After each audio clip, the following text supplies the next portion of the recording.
নিজের দুঃখের কথাও কাউকে বললেন না, সুখের কথাও কাউকে বললেন না। কথাটা একটু শুনতে আপনার কাছে অন্যরকম লাগলেও একটু ভিতরে গেলে আপনি নিজেই বুঝতে পারবেন। আপনি নিজের মনের দুঃখ কষ্ট সহ্য করতে না পেরে হালকা করার জন্য যাকে বলছেন, মনে রাখবেন আপনি তার কাছে কিন্তু কোনো না কোনো ভাবে একটু ছোট হয়ে যাচ্ছেন।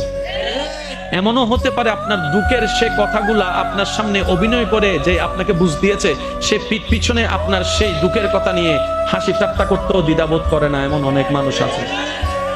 আপনি যাকে দুঃখের কথা বলে মনকে হালকা করার চেষ্টা করছেন, আপনার দুঃখের কথার সে দুঃখটা সে বুঝবে না, কারণ তার সাথে তো সেটা ঘটেনি। সেজন্য আপনাকে 3 মাস 4 মাস 3 বছর পরও হয়তো আঙ্গুল তুলে দেখাই দিতে পারে, সে কথাটার কথা দিয়ে খোঁটা দিতে পারে। কথা বলেন ঠিক কিনা? দুঃখের কথাও মানুষকে বলে শান্তি নেই। এবার আপনি বলবেন ভাইয়া সুখের কথা কেন বলবো না?